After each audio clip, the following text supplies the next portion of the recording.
This off.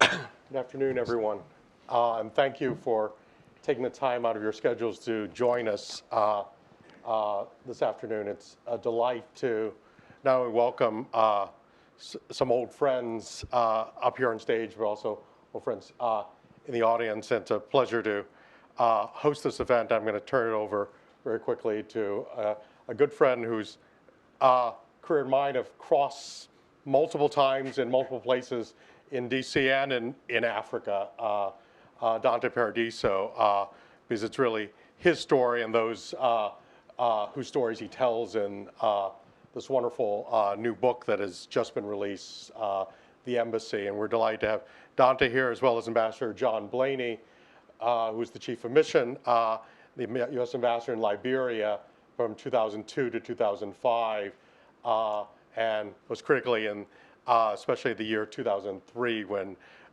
the story comes down.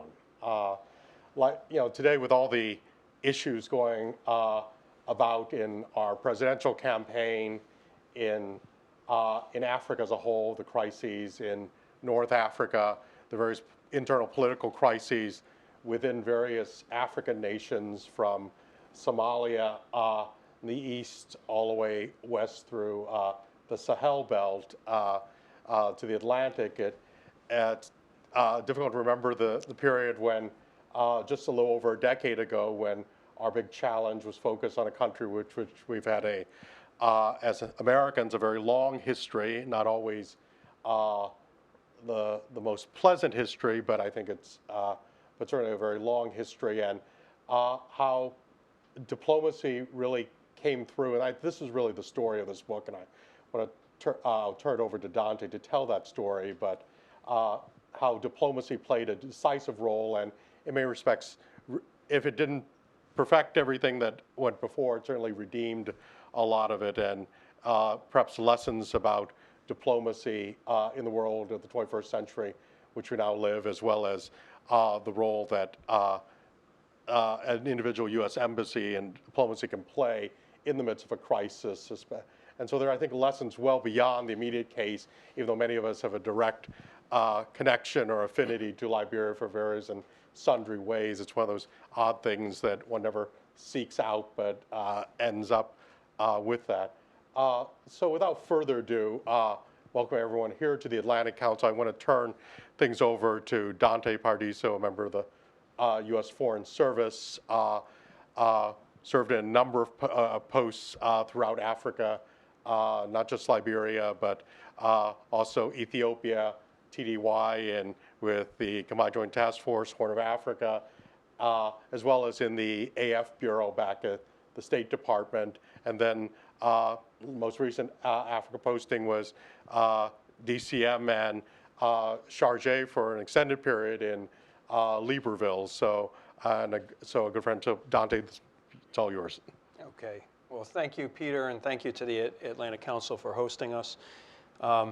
This story has been a long time in the making, and so I appreciate the opportunity to tell it.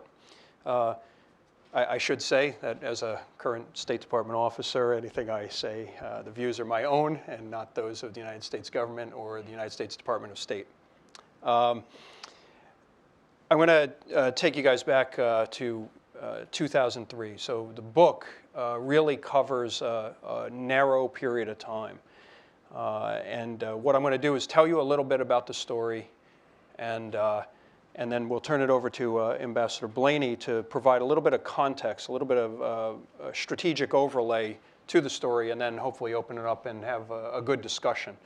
Book covers a very narrow period of time, August or June to August 2003 in Liberia, which was an inflection point for the country.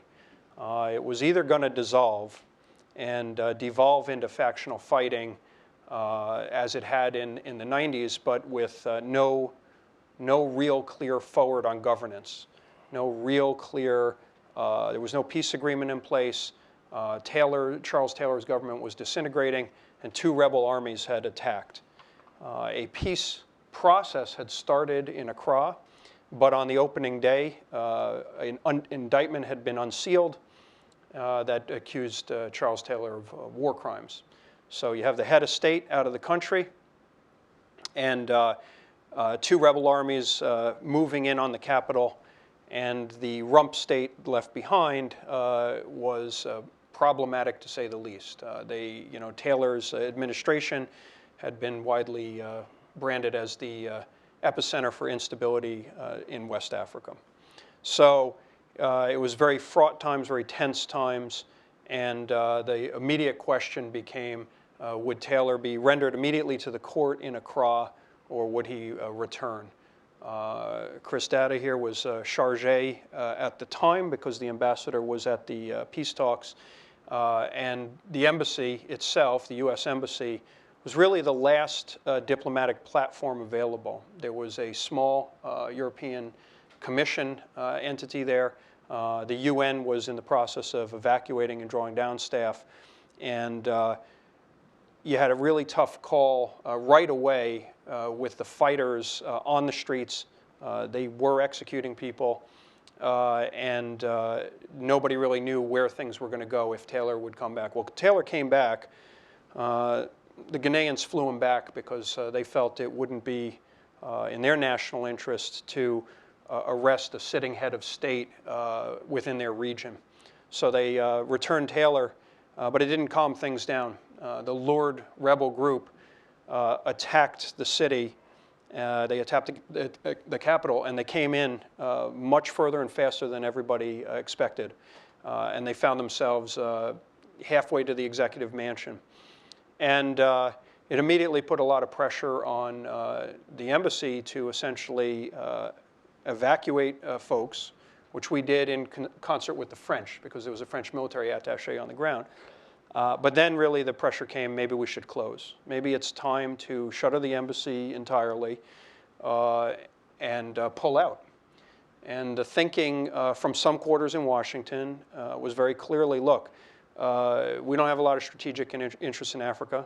We had just, in Liberia, we had just overthrown Saddam, so all of the focus was on the Iraq War with some residual focus on Afghanistan. I think they really clearly wanted to keep it that way. Chris Data, our chargé at the time, got a call saying, think about leaving and closing the embassy. He said, look, I'm not going to close John's embassy, John being the ambassador. So the ambassador gets back, and the rebels had attacked, and when he got back on the ground, they had sort of pulled back. I think the rebels had come further than they thought they would. They actually, by one account, they started with like 80 guys. So it sort of showed you that it's almost a raiding party. They came in. They picked up people along the way because it was very easy. You just hand rifles to kids along the way, and they come along with you. But over the next 3 months, the rebels attacked 2 more times, and the pressure really mounted to close the embassy. And it was coming from, Office of Secretary of Defense. And the ambassador said, well, look, I think we can do something about this. I think there's a way forward here. We need to give the peace process a chance. There had been a ceasefire, but nobody was respecting the ceasefire. And so it was really a question of holding the course until you get a solution. And the solution had to be, one, a peacekeeping force of some form. There needed to be an intervention force to come in because the fighters were on top of each other, and without some sort of intervention force, it was just going to be a perpetual, factional fighting. Again, just as it had been in the worst case of the 90s. And the second thing was you needed at some point a comprehensive peace agreement. And the challenge was the sequencing of this. The last piece of it was Charles Taylor had to go.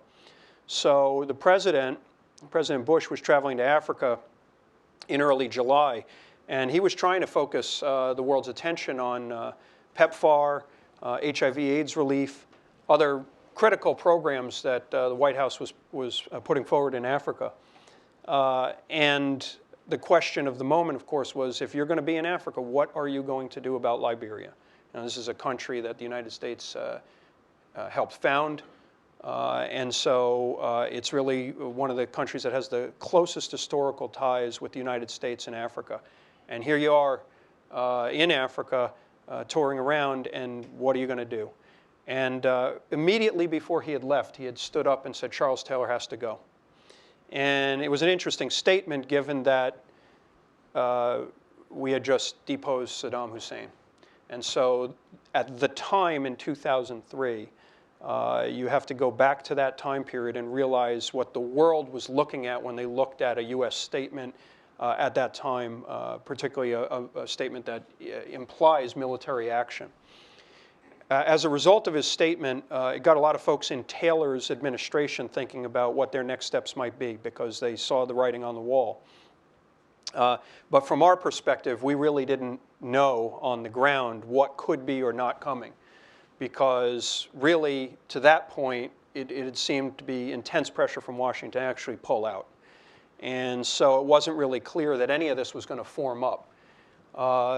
What did happen was folks like Michael Arrietty and other folks that were here were working the back end of the policy to try to put an intervention force together.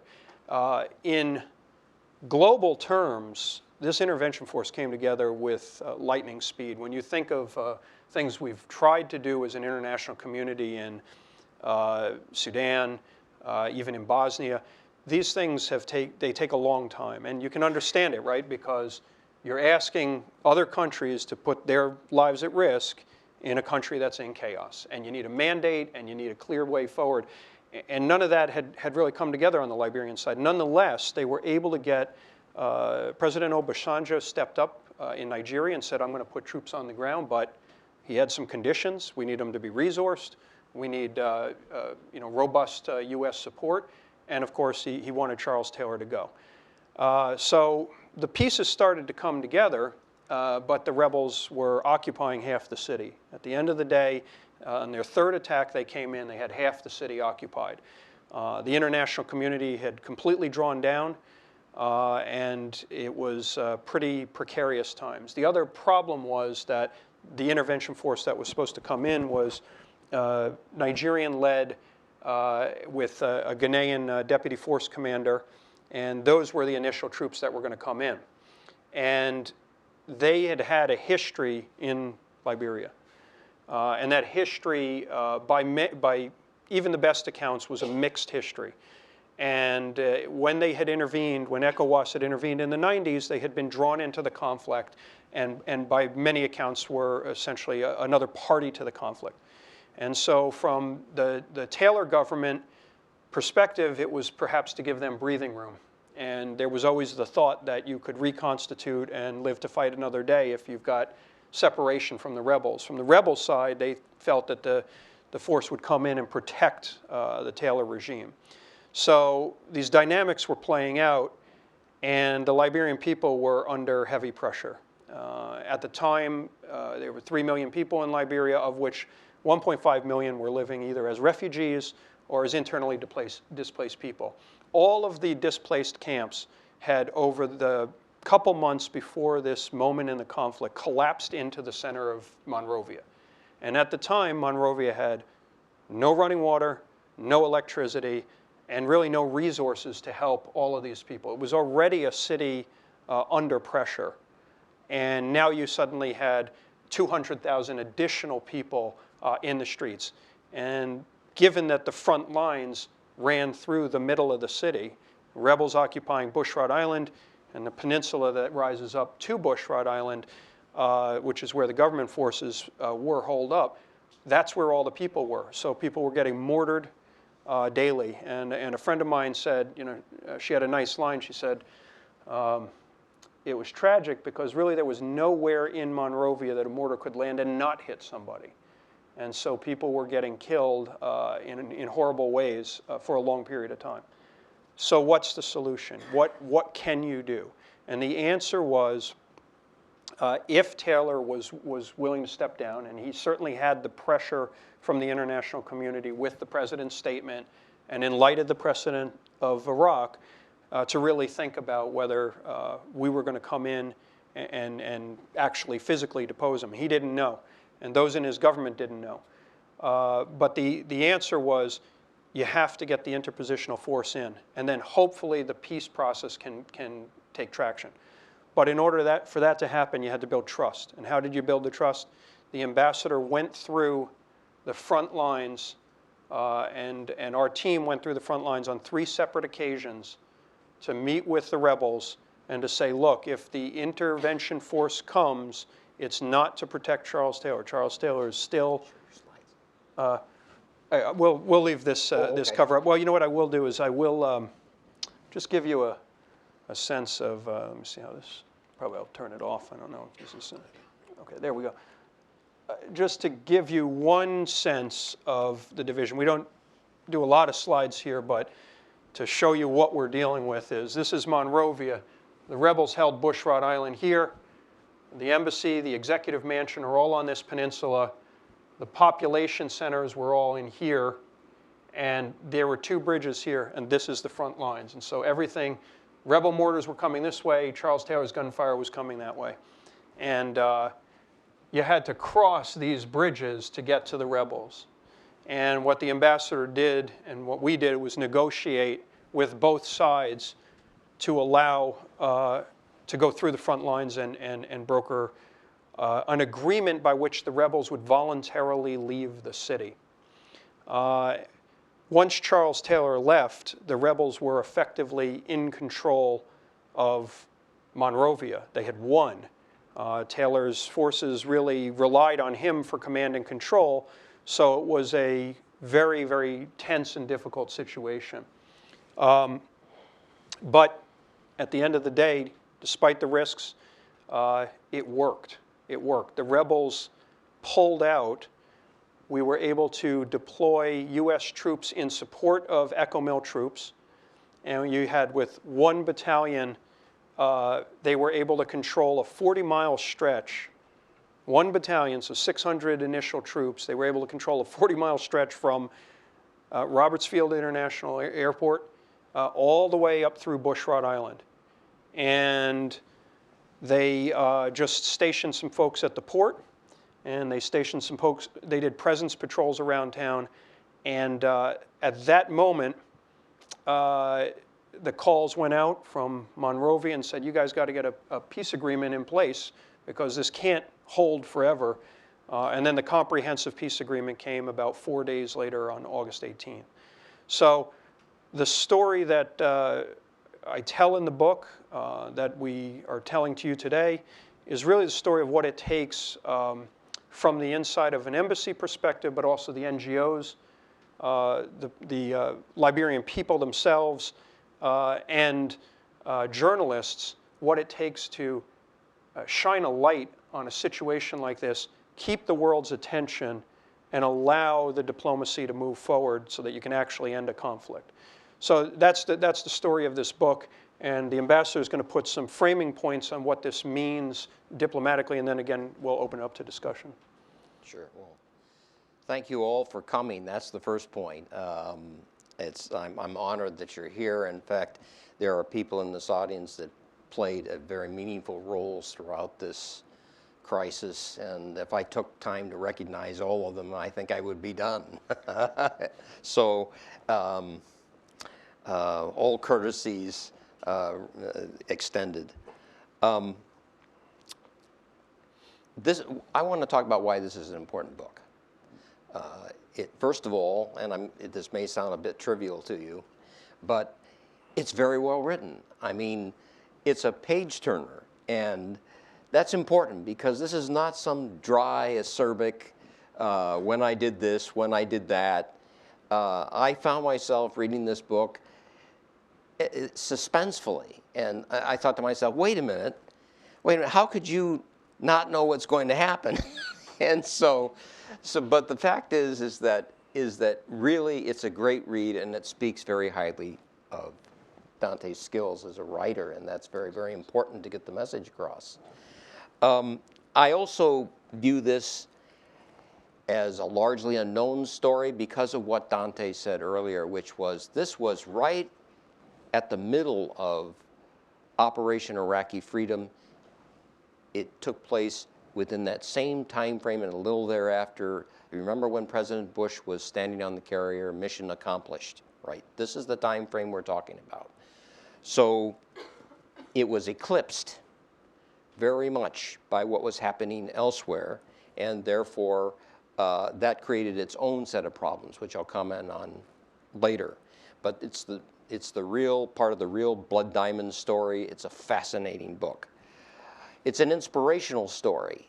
It's one that talks about how a few people on the ground left because, as he said, almost everybody evacuated, could actually make a difference.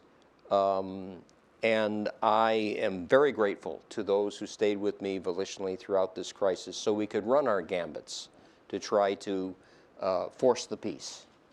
And it's not just about, and Liberian and American alike, it's not just about American either.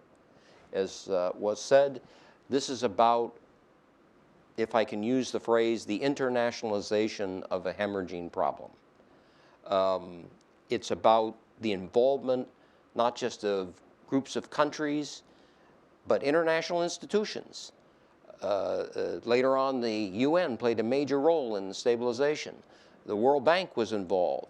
There were African institutions involved. ECHOMIL was the lead element. The follow-on was the United Nations Blue Helmets.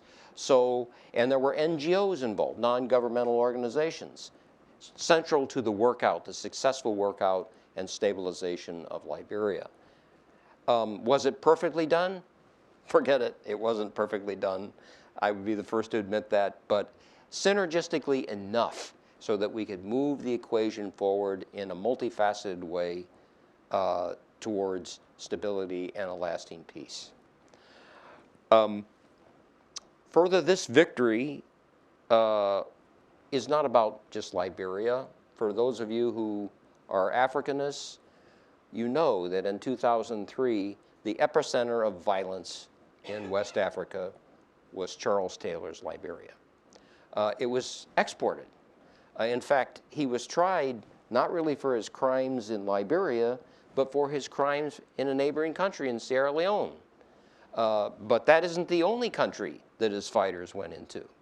So this was a sub-regional problem writ large, and I do believe that if the war had continued, I think Liberia would have disintegrated as a nation state, something that we see a lot of this century, and I'll get to that in a minute. And we would have had really an incubator for instability for the region and probably for terrorism eventually. And so it's something along the lines that you see in Boko Haram today, only better resourced and probably bigger. Insofar as the U.S. is concerned, this is the country that the U.S. had a big hand in creating. If we had actually turned our back on Liberia in its darkest hour and walked away, all Africa was watching and beyond. I don't think that Africans would have taken us seriously for decades in many respects. We weren't just talking about scaling down the embassy, we were talking about closing it and walking away. This book also offers some valuable insights on how indispensable it is to have a dynamic, flexible, holistic game plan when you approach these complex situations anywhere in the world. And it's a timely piece because this is a 21st century novel. It's about how we went at a 21st century problem. What am I talking about? I'm talking about how in the old days, you're looking at an old Cold Warrior, all right? I mean, I was in Moscow as it disintegrated. I dueled with the KGB. I was a negotiator of nuclear arms in Geneva. I was a classic multilateral diplomat at the UN. I did nation-to-nation state in the 20th century ad nauseum in every country you can think of. But this is different somewhat in the 21st century. The nation state is fraying. Subnational actors are much more important than they were. And this book speaks to that and how you have to try to deal with the new realities of the 21st century.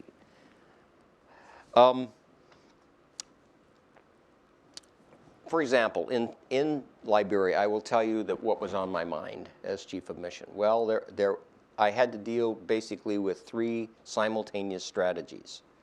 The first one, as Dante has correctly identified, is what do you do about Charles Taylor?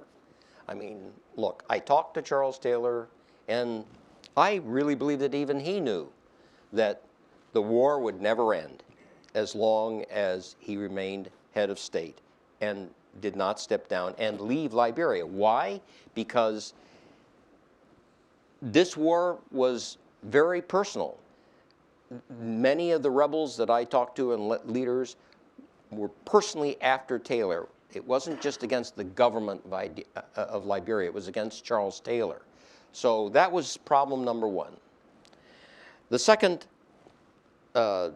piece of this had to do with how do you deal with 2 ethnically different, distinct, and competitive rebel armies. Most dramatically, I guess, would be going over, as Dante said, to talk to the head of the largest rebel army, known as the Lurd, which was mostly composed of Muslims. And it's very difficult, commanding General Cobra, a real stone killer, frankly. And he was bent on revenge, first and foremost. When I talked to him, this was a fellow who wanted payback. This was a siege of Monrovia, largely undertaken by the Lurd, and he wanted a 14th century conclusion to it, the sacking of Monrovia and payback for things that had actually mostly happened to his people in another country, in Guinea. And so his objective was to take and sack Monrovia to pay back in blood for what had happened. And personally, I think he had aspirations to seize power himself if he saw a way to do so. Interestingly, this is another 21st century situation. I don't remember any time in my entire career in the 20th century when the military chain of command completely broke away. This man was not taking orders, as he told me dramatically, from Sekou Kone, who was the head of the political Lurd movement. And so he was off on his own. He was rogue. And frankly, that's the kind of 21st century problem that we face more and more that you didn't see in the old days, and that you have to deal with these types of fragmentation of who's sitting across the table. Or as Nelson Mandela used to tell me, we were talking about Burundi, and you know, we had a heck of a time figuring out whether we had a critical mass across the table. There were so many parties. Princeton, you know this better than I do, but it was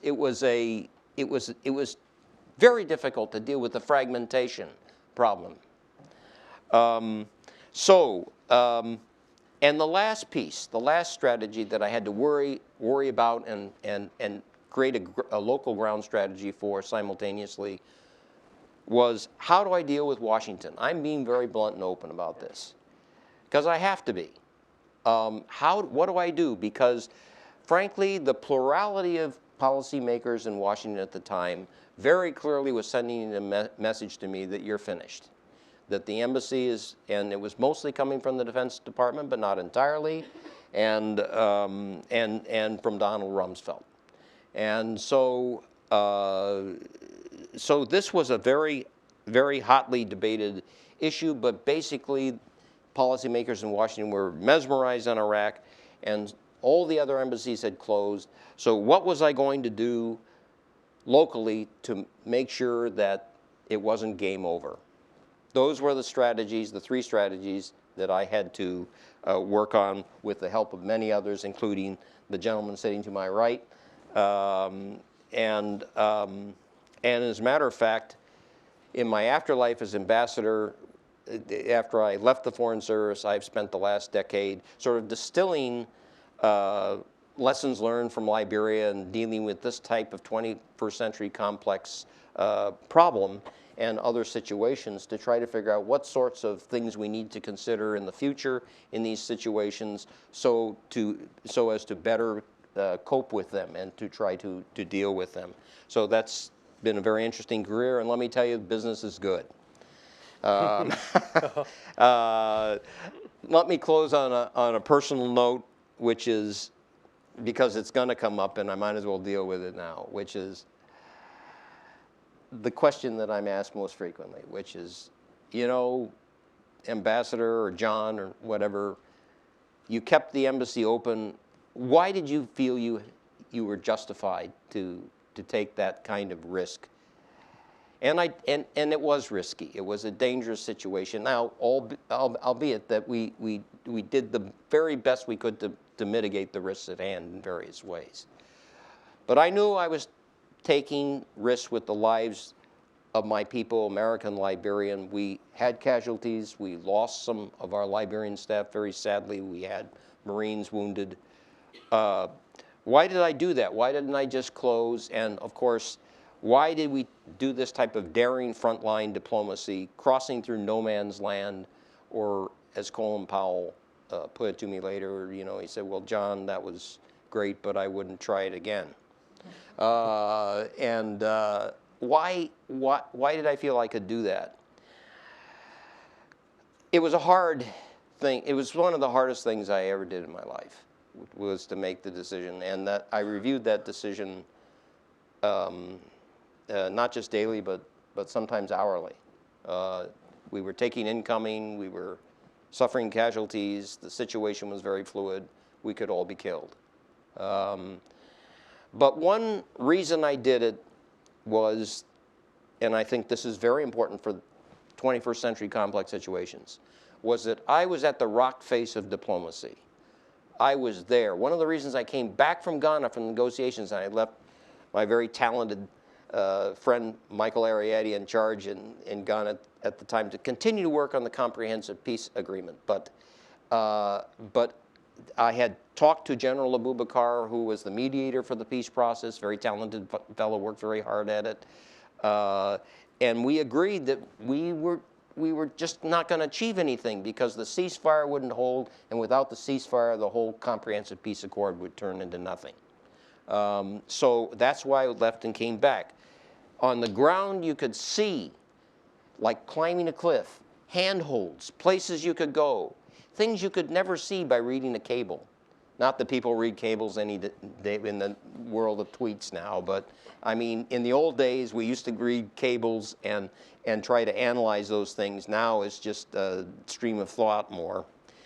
Little criticism there, but the fact is that you can see ways forward that are hard to see when you're not working on the rock face of diplomacy. That's the first explanation I would give. The second one is that I had a superb and very talented staff and colleagues working out there, and I had great confidence in them. And the fact is that you will read all the time about how the U.S. government can never unify in its actions, how there can never be whole of government. How many times have you read, there can never be a whole of government, we've never achieved it? Wrong.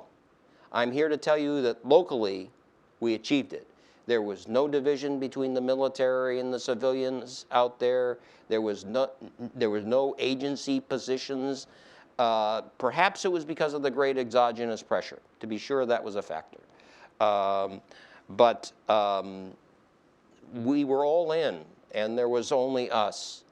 And what I would tell you is also that everybody out there knew that this would be a defining moment of their individual lives. They understood that. And when they did, and knowing that, I found out it's really amazing what you can ask people to do. Thank you. Thank you very much, Ambassador Blaney and Dante.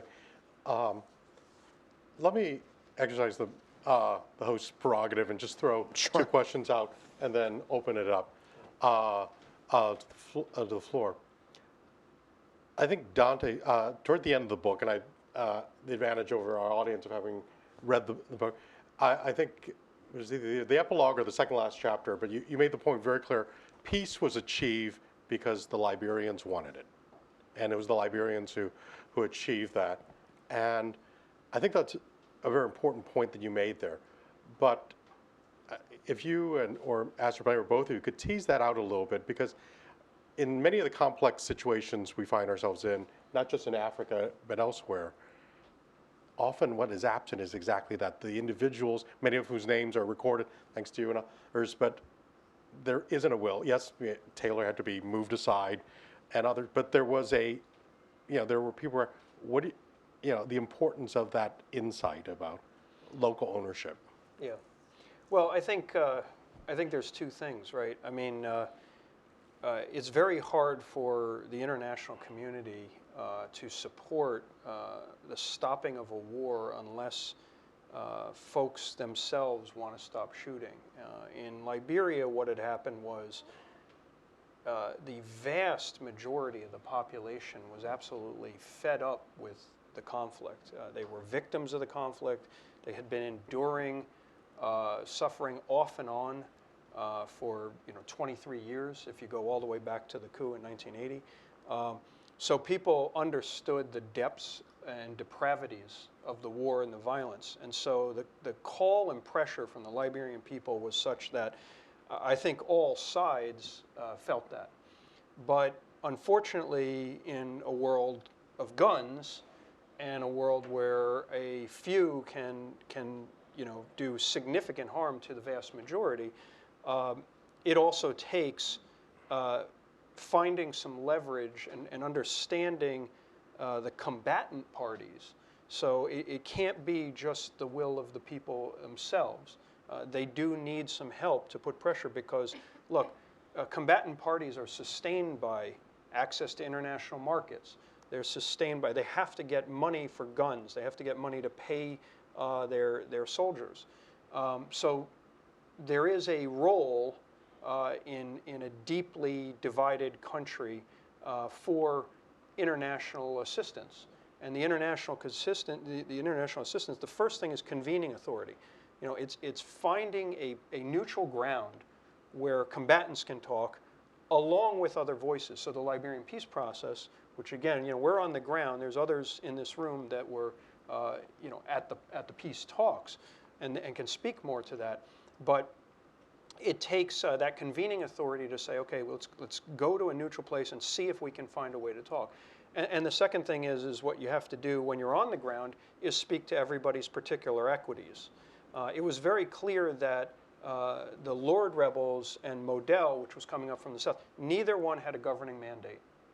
So if they had somehow achieved the executive mansion, gotten control of the country, they weren't going to be accepted by the majority of the population. And Taylor's rump government still had supporters. They still had capacity to fight. But again, their mandate had been discredited by years of human rights abuse and lack of support.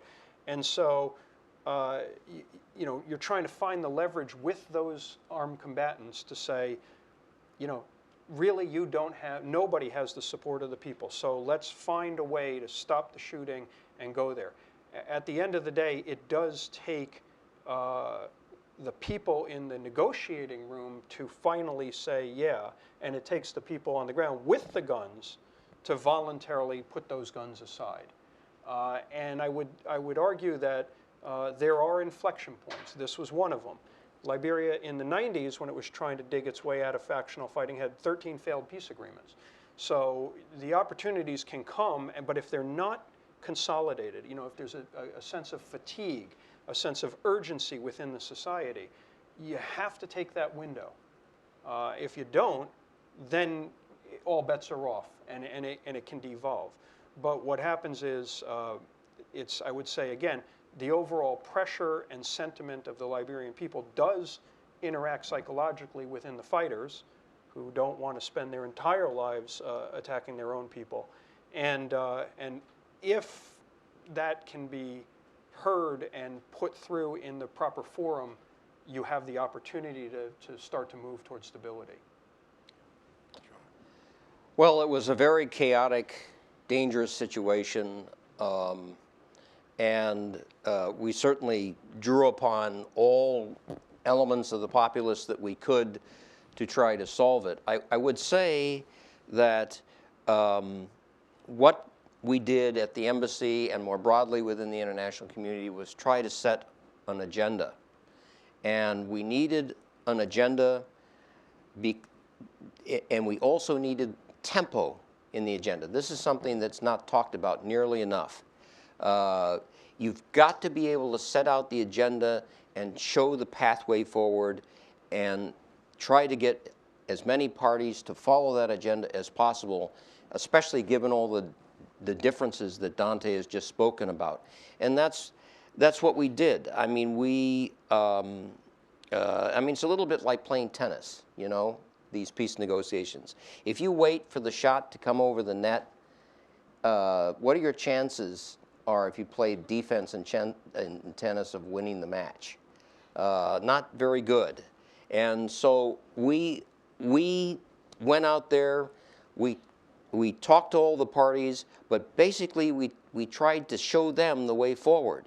And we also tried to do one other thing, that is to simplify the problem. And one of the axioms in my mind of dealing with complex situations in the 21st century, and I don't just mean Liberia, is if you got a complex situation, try to make it less complex, if you can. What am I talking about? Well, I said the first thing we had to do was to worry about the exit of Charles Taylor, because there wasn't going to be any peace until Charles Taylor was gone. So, you know, he left, and like the old game pick-up sticks, you know, the pile, without moving the pile, it got a little bit simpler. And then we looked at the situation and said, if we can just separate the warring three armies, and I can get ECOMIL to see itself as a non-combatant peacekeeping force instead of a combatant force, which is the way they came in originally, that will simplify the process even further. So we'll separate the armies, we'll put in a force in between Taylor's people, and it'll become simpler. Down the road, beyond the scope of this book, another thing we did, disarmament, DDR. We took as many guns away from these people as we could. We tried to give them other things to look forward to. We even created a civilian conservation corps modeled on Franklin Delano Roosevelt's, and I'm dating myself here, obviously, program of the 1930s. So we employed many of the fighters to go out and build the bridges they'd just blown up, patch the roads they just trashed, you know, grow crops, rebuild medical clinics that they just burnt down, to give them a way forward, but also to give them something else to do besides go back to war. I mean, you know, you could set your watch by that operation in Iraq before there would be an insurrection, because there was no adequate there was no strategy of a post-conflict workout. And so I was determined that we were going to have these things and to set the tempo and the agenda, and that they were going to follow it. Let me follow with one other question, then we'll open up. And Dante tells the story in the book, which I commend, but directly impacts you, Ambassador Blaine, was how did you, talk about how you kept this problem. Dante mentioned earlier that, in fact, the plurality of opinion was, or at least back here at home, was moving against, in fact, wanted you out of there, shut down the mission, and board it up and do a neo of the embassy, essentially. But talk a little about how you kept that, not only kept open, but kind of change the dynamics, because oftentimes, I think everyone here in the room knows, oftentimes the instinct back in Washington to alarms from the field is make the problem go away, or better yet, you go away yourself. And so, talk us through a little bit of that. Well, this is the third part of the strategy, but of course it was not the least important by a long shot. First of all, I had the backing and strength of Colin Powell, and he and I talked on the phone frequently, and he was the person who carried the argumentation to keep the embassy open to the Oval Office. And so without his support, I think it would have been curtains. I should say that right up front. The other ways that we influenced that equation was the media.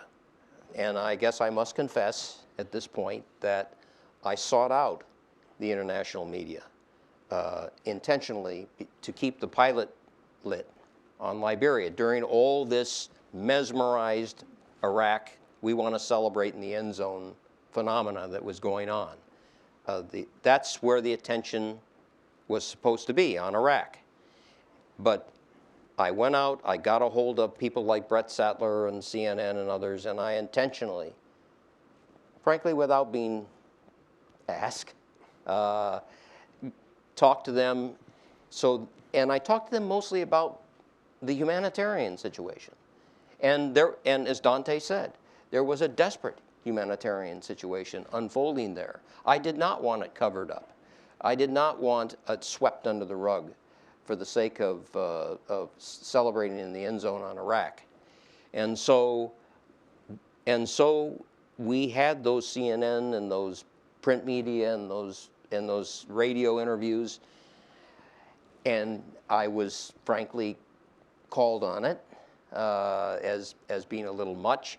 The reason was, and also I had other allies like Chet Crocker and others back here, Princeton Lyman, others, who wrote about the fact that there was a way forward. Don't do this. And we had friends back here who could keep the pressure to keep that door from slamming shut and the embassy totally closed.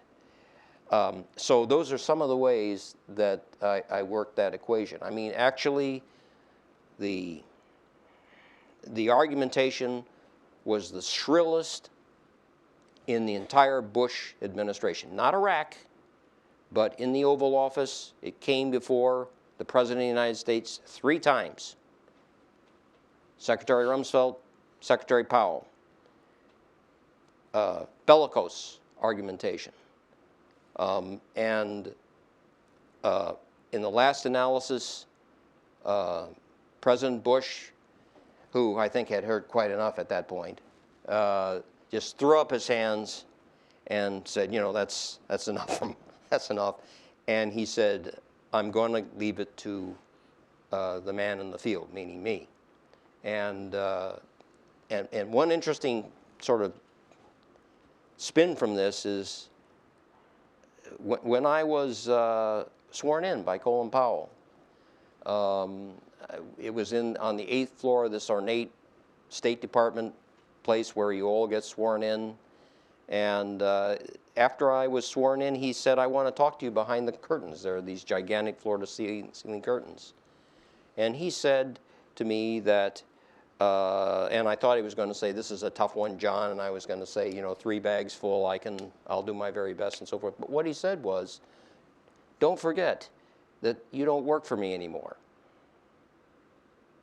And I was perplexed by that. But now I understand what what great wisdom that really was, because during the course of trying to search for peace, make the peace, stop the fighting, and keep it stopped, which is a major, major part of this whole thing, I had to butt heads with every agency practically of the U.S. government at one time or another. and and and and I remembered what Colin Powell had told me. Now I understand. Let me just add one other critical element. Throughout this, even though there were tensions at the high level in the cabinet over what to do about Liberia and whether we pull out, we wouldn't be sitting here if we didn't have a Marine Security Guard team, right? Oh, absolutely. That protected the Chancery. We also had 200 unarmed contract Liberian guards who never left their posts, and we lost 2 of them to gunfire and mortars. And those Liberians helped protect the perimeter.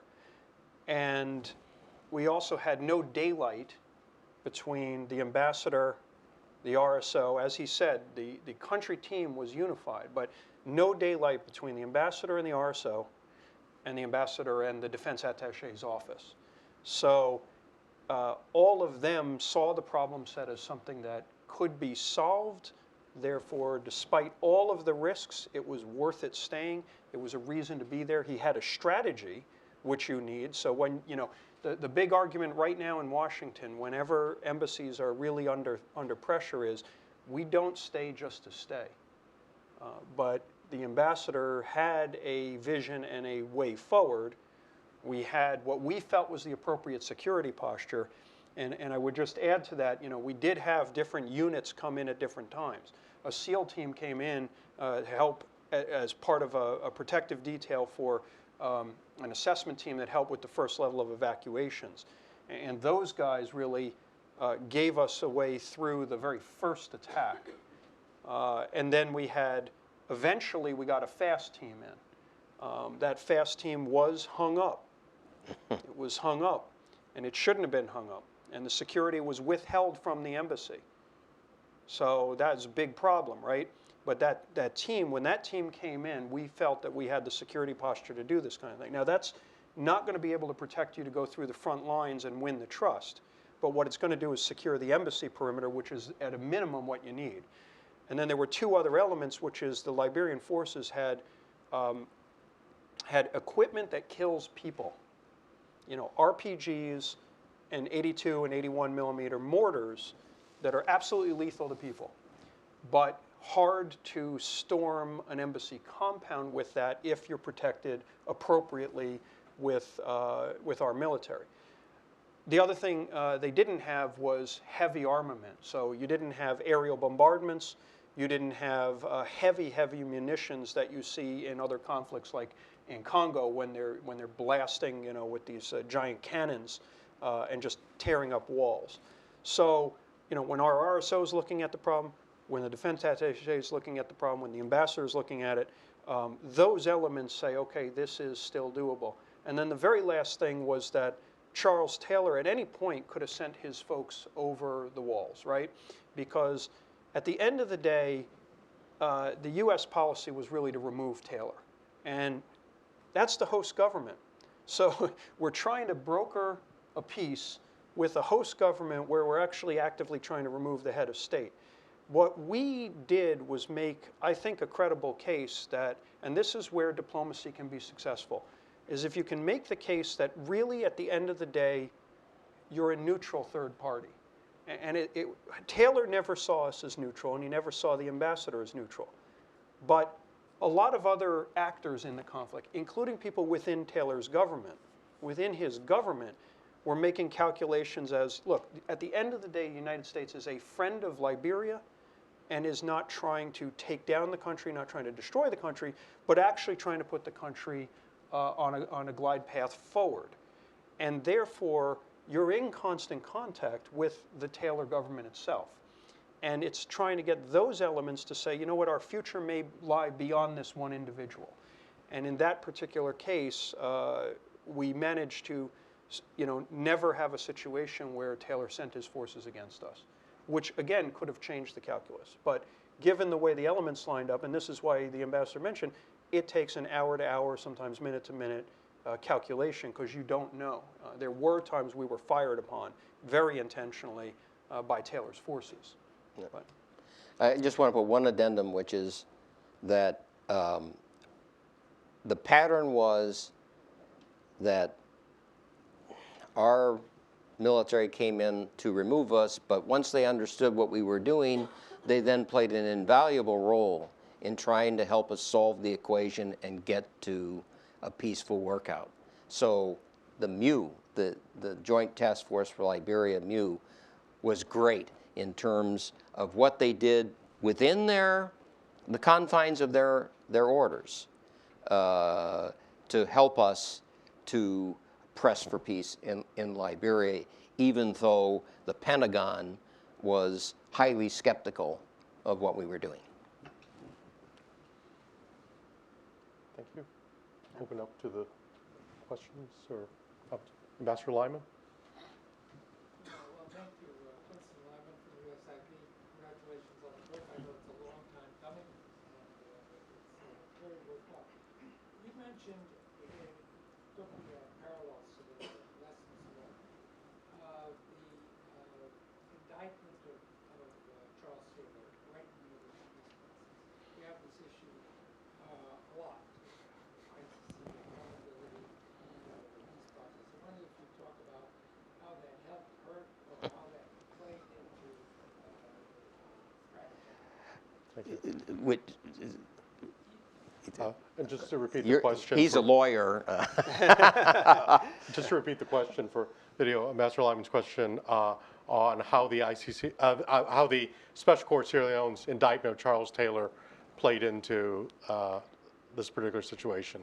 I'll just give one very quick framing of it. It really came down to, did the lives of the, or did the dead in Sierra Leone, were they more, justice for them, was that more valuable than the lives of people in Liberia? Because the moment you tried to remove the head of state, people got executed in Liberia. And they got executed because people were, Taylor's forces were scared. And so when you're looking at transnational justice and you're trying to figure out how do you hold somebody who is currently in power to account, it's very important to take that, and I know you dealt a great deal with this, Ambassador Lyman, in Sudan. Are you able to advance a peace process while trying to remove somebody from, a key part of that equation? And I'll just leave it. That was the calculus. The truth was that the surprise, the element of surprise in Liberia did not work. This idea that the Ghanaians were going to be somehow shamed into rendering Taylor on the spot did not work, and it cost lives in Liberia, no doubt. Whether you take the long view and say at the end he ended up where everybody wanted him and he was held to account, that's a different thing. But the actual method of doing this, of surprising a peace conference while a head of state is out of country, was for somebody who was on the ground and saw what happened. There was absolute panic in the streets. People were running. Everybody didn't know where they were running, and they were running just to run. And they knew the militia were going to come out. The militia came out. Certain members of the government were taken away and executed, and that was the actual effect of what happened. Yeah, I entirely agree. It was, I was in Ghana at the peace conference when the indictment was unsealed. I was not at the embassy in Monrovia. So you have there the firsthand view of what that was like. But I was very upset that that this foolish step had been taken, because I knew immediately it would not only cause people to be executed, but also endanger the personnel in my embassy, and it was done without coordination. I was promised that I would be informed in advance of any such step, and I was not. And frankly, to do so also at the kickoff of trying to end a 14-year civil war that had cost 250,000 lives, with the numbers climbing every day, is unwise as well. So, justice is important, but justice can't be blind in this case. You've got to have a sense of what is really going on in a broader sense. And that certainly wasn't the case here. And there's certainly, as Dante has suggested, I knew immediately. Nobody had to tell me that the Ghanaians weren't going to arrest Charles Taylor. That was a fantasy. And of course, what they did was they flew him home on one of their own jets. So I hope that answers your. My name is Abdullah Kamara from the Press Union of Liberia. Wonderful. Great. It's good to be here. But as a you know, there's at that point in time, we were pretty much concerned and confused, if I might say, especially with the indictments from Taylor at the peace conference. And like everyone said, there was really a crisis. Yes. What happens next? But I'll take it from you. You said the U.S. was trying to broker peace, but Taylor didn't believe you, like the rest of us. You were clear that you said it was U.S. policy to get him out. But what was the thought of trying to get Taylor out with a group that had already started similar gruesome atrocities? You know, what was the logic there? Because that was really getting us confused. A friend of mine, before I said a friend of mine, Bishop Francis, got sick immediately afterwards. And Bishop Francis? Bishop Francis. Yes, great guy. Yeah, immediately after the transition, he got sick. And like somebody said, Bishop Francis got frustrated because after all of the atrocities, the group that comes to replace Taylor are worse, especially during the transition. So all of frustration, and he got mute and he did not talk until that. You know, a friend said that, you know, because we not want to know what the doctors would say something else, but that was a disappointment. But what was the U.S. government thinking to want to support people with similar traits in removing Taylor? Of course, Taylor never be a good person, and we actually needed him out. But how? That's been the issue. That's exactly why, and that's a good question. That's exactly why I was so careful about the architecture of stabilizing the situation, was to ensure that the rebels, and I think that's who you're talking about, be it Lurd or Model, would not move in, and many of them thought they would move in and sack the city, as you suggest, in the best 14th century meaning of the word, and take retribution on a massive scale. So that is why I was intent on getting Echo Mill permissive insertion in between the rebel armies and getting the rebels to retreat off Bushrod Island to the Po River and having the international community move in that fashion, later the UN, to stabilize the situation so that that scenario that you paint of the rebels moving in, either one, and exacting that type of retribution and would not take place. So our planning, our strategies went way beyond just getting Charles Taylor on the plane.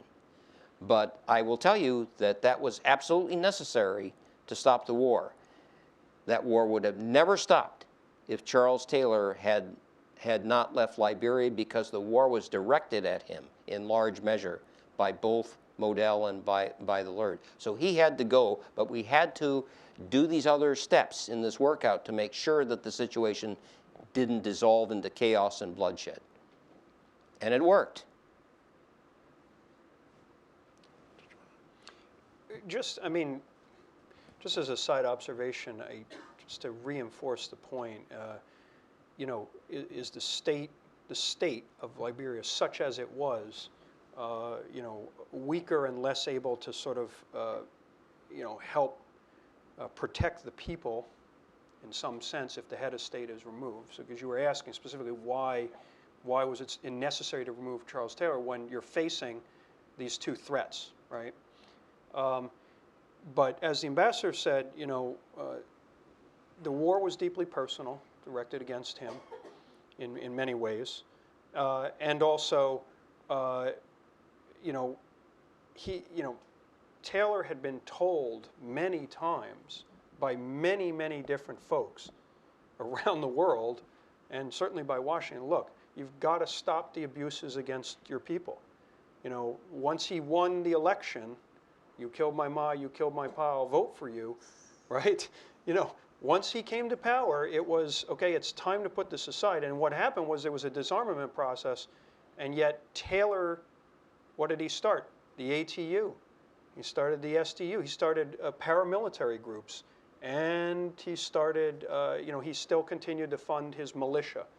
And the militia were child soldiers and all manner of folks. And so, you know, the Liberian population, as you well know, was under a very, very abusive regime and at his direction. He could have potentially gone in another direction. He had a lot of encouragement to try to reform, try to change. This was the nature of the discussion from, you know, 97 to 2000, before Lord really started up and reconsolidated. And unwilling to change the direction and unwilling to change from a cash and carry state where you're taking the shipping revenue and the timber revenue and putting it in your pocket and doing it by suitcase. It's a pretty easy call that if we all want to see regional stability, and again, it's not just the United States, you know, it's neighboring countries, is everybody had a stake in this. Nigeria, regional countries. So that was why there was a lot of pressure particular to him.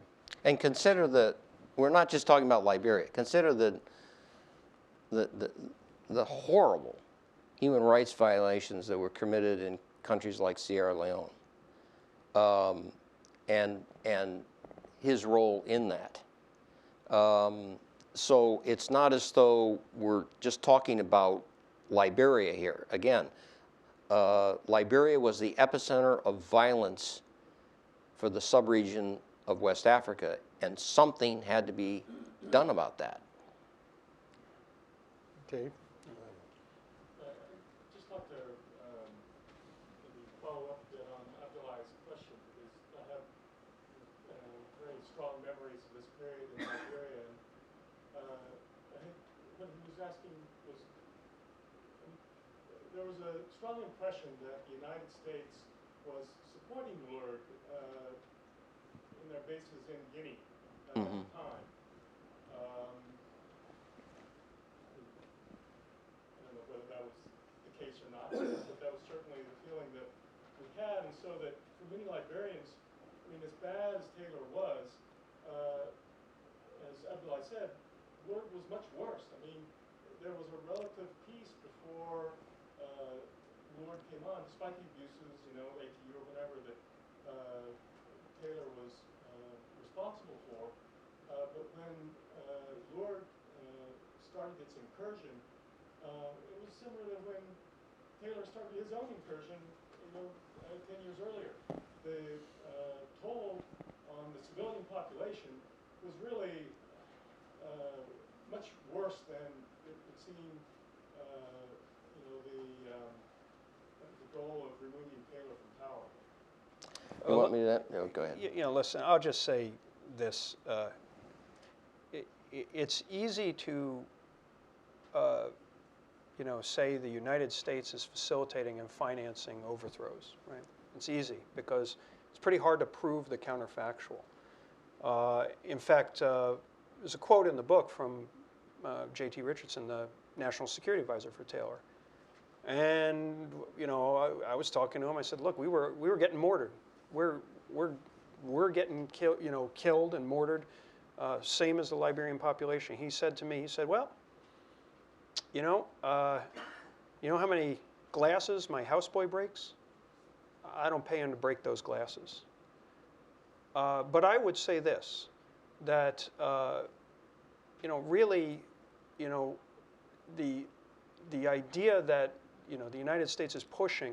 We had just overthrown Saddam, and if we wanted to remove at that point in time, if it had been U.S. national security policy to direct to depose Charles Taylor, why wouldn't we have sent in units to do that? You know, why would you rely on some proxy army of a bunch of people to do that? And so this idea that, you know, we're financing some random overthrow. I mean, the truth is that you know, the Taylor administration had so destabilized Guinea. It had destabilized Sierra Leone. He was implicated in the sustainment and support of the RUF, right? There was no shortage of people that wanted to see him gone. And to put that outside of his responsibility, that it's somehow somebody else, and even though it's bad, it was bad.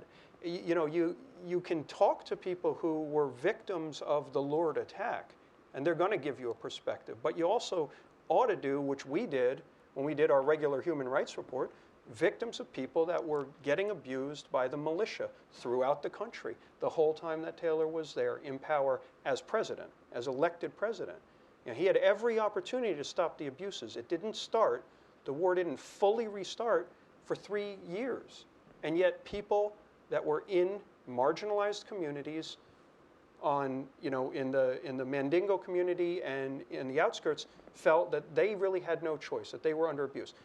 Gbagbo and other folks on Cote d'Ivoire said, hey, we had a civil war, Liberian fighters showed up there. Whose fighters were they? I'll tell you whose fighters they were. They were Charles Taylor's. How do I know?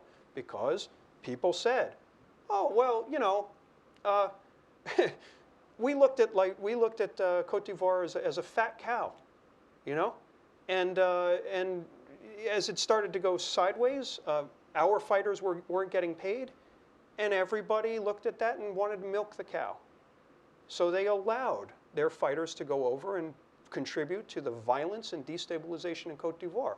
Now, do you turn around and say, oh, well, there's another US conspiracy to overthrow the Liberian government? Again, this was not a designed plan to contribute to the abuses. This was brought upon, the Liberian regime brought it upon itself. And our role as a government was to try to support the Liberian people and try to end these abuses. So that's where that's where you can come out. So, you know, the objective was never to install Lurd as a successor to Charles Taylor or Model, for that matter. The international community had in mind an interim government as per the Comprehensive Peace Accord that would take over after the departure of Taylor. And in fact, I did everything I could to ensure that General Cobra did not move into Monrovia and commit heinous human rights violations. I will say this, though. You're right in the respect that Charles Taylor, while I talked to him about this, was pretty convinced that we had somehow created the Lurd, that we had armed the Lurd, that we were the sole trainer of the Lurd.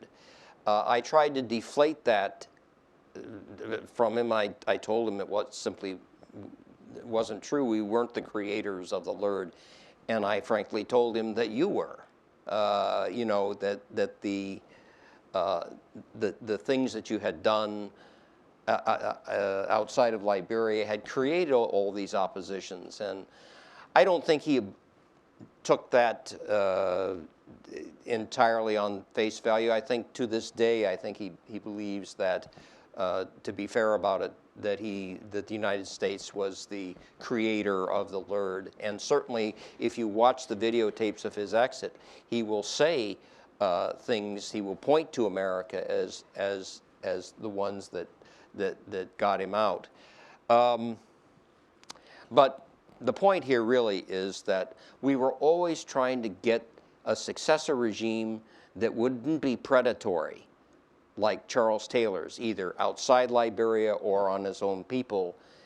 And we were trying to find a successor regime that wouldn't be the rebels that would look to for revenge against the people of Monrovia and Taylor's people. What we were looking for was an interim government that would stabilize the situation and minimize human rights violations. And essentially, that's what we got. Because it didn't go directly from Charles Taylor to Ellen Johnson Sirleaf. Often people forget that Judy Bryant was not a president, but he was in charge of the interim government for a long period of time while we stabilized this. People forget that we brought in 15,000 UN Blue Helmets to stabilize the situation. We weren't looking to punish anybody. We were looking to stabilize the situation and try to give Liberia a chance. Yeah, thank you. Michael Arrietti. I was somewhat involved in some of these activities. Very. I have sort of two comments. One is, I think, it's important to underline the importance of individuals. I'm looking forward to reading your book because we all know Ambassador Blaney was critical to the success of all this. But there were others. I mean, if it hadn't been for Abu Bakr in Absolutely. if it hadn't been for President Obasanjo's willingness to provide the plane and provide exile, a comfortable exile to Charles Taylor, those were things that really kicked, when things were in the crunch, the individuals really helped. But also, and all of this is predecessor to saying, the question is, was this a unique situation, or can you apply these lessons, which I'd love to believe you could. But we also had, in the end, you had, as you said, President Bush's decision to send our military, even if it was over the horizon initially, that convinced all of the Liberians that the U.S. was serious. Because the other thing that was a unique situation is, as opposed to, say, Syria or Somalia, whatever, my view was basically 99.9% of Liberians had affection for the United States. There weren't sides who were anti-American. They all had their own goals that they were trying to reach and support. A lot of it was, some of it was political and some of it was monetary. But we could act as a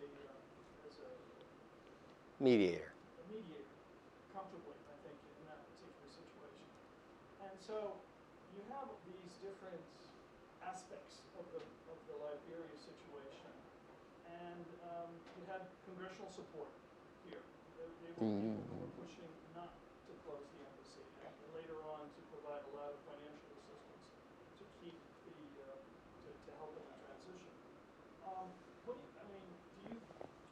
How do you square this circle in terms of whether lessons learned from Liberia can really be applied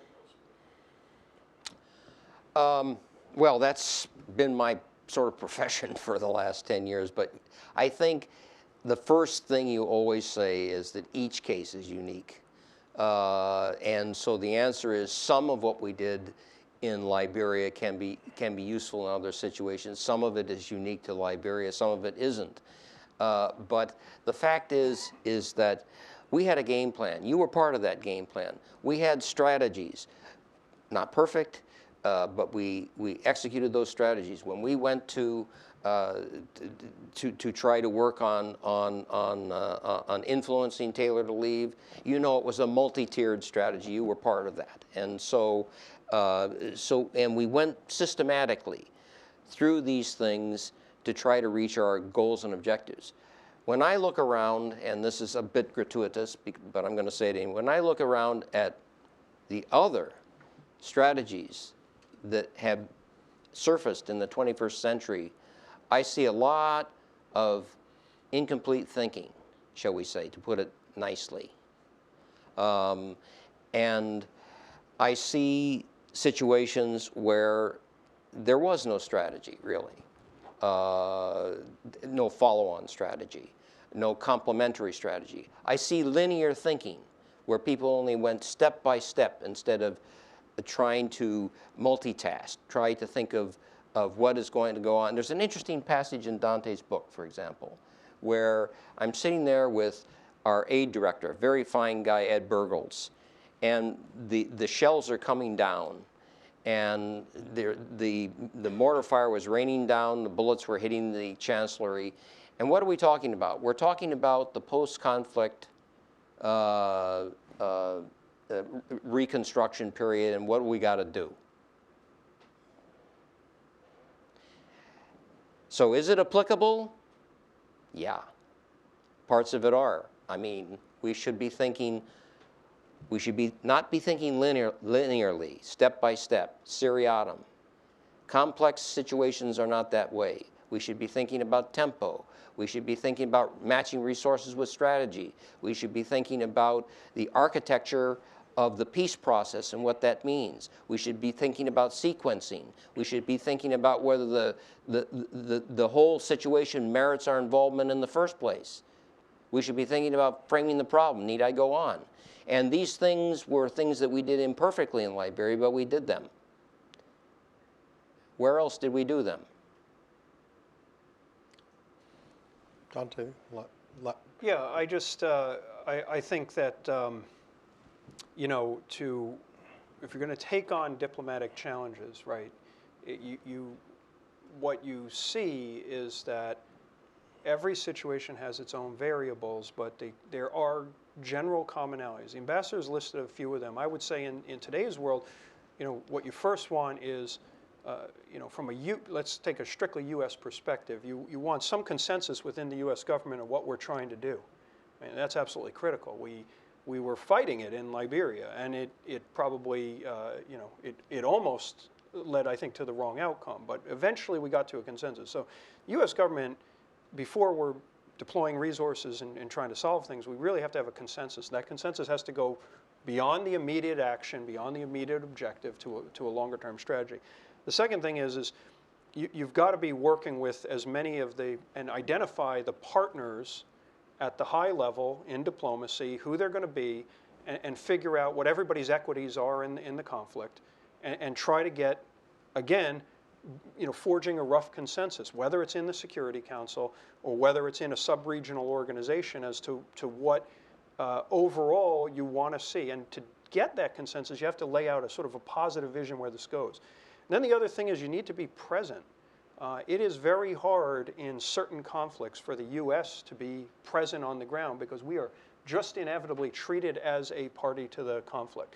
I will tell you our job, having been in Afghanistan and in Eastern Afghanistan, co-deployed with our military, that, you know, one of the things we weren't dealing with was improvised explosive devices. So, you know, you can go through the front lines because your convoy is not going to get blown up. It doesn't mean we wouldn't have gotten hit with RPGs or other things. But it's a little harder to do some of this on-the-ground diplomacy right now, knowing exactly what you're facing. Nonetheless, you have to be present because you have to know who you're talking to, and who's fighting, and what their equities are. And the more that you understand that, you can match up the real-time information on the ground with the broader consensus above. And you have to have that matched up because, again, this was a case where you could have gotten whatever you got in Accra, but if the fighters on the ground hadn't been keyed in, hadn't viewed it as in their equities, hadn't been part of some command and control, it would have fallen apart. By the same token, even though we brokered the local ceasefire, if that comprehensive peace agreement had not come into place, you know, within a couple weeks, the rebels would have absolutely come back to disastrous consequences. So knowing really who you're dealing with at each level and who has what level of the fight is absolutely critical. And so those are the kind of lessons that you can apply. I mean, there are other examples where we've had success, or the international community has had what is deemed to be success, and often you don't hear about them because, you know, they fade from the headlines. But this was one that, you know, sort of did stabilize after a long conflict. And what we're seeing right now is that, you know, some of these conflicts are just persisting and persisting. And I will add one final point, if that's okay, Peter. Please. Then I got one final point. Is the use of the use of the media, right?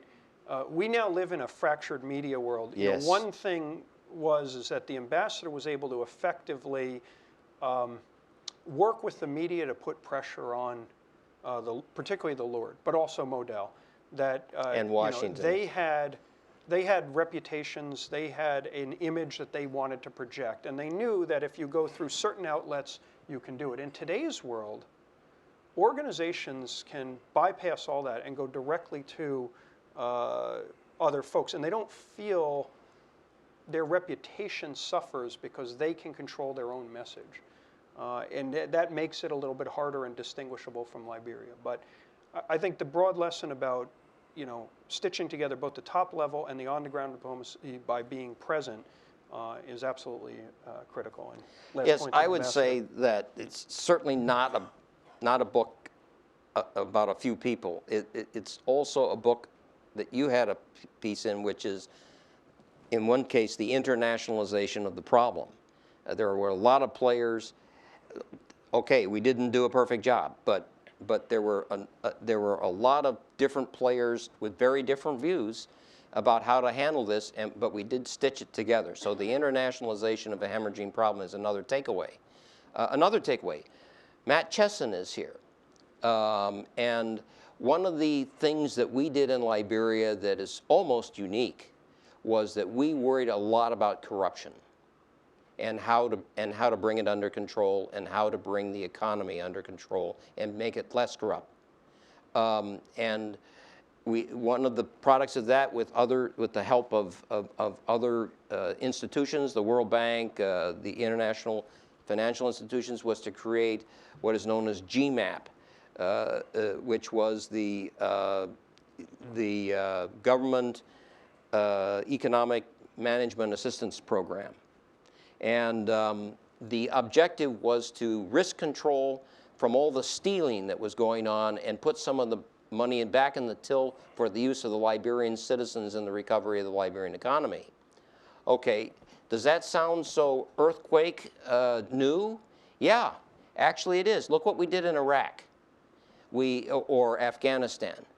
Maliki, we backed a kleptocracy in Iraq for trillions of dollars for years. Afghanistan, how about Karzai? When you have a situation where the insurgents can say to the populace that your government is stealing from you, is stealing, they're skimming your salaries, they're not providing services, that's an incubator for terrorism. That's an incubator for instability. And the United States has been very slow to understand that. You can tell who's retired here. On that note, we can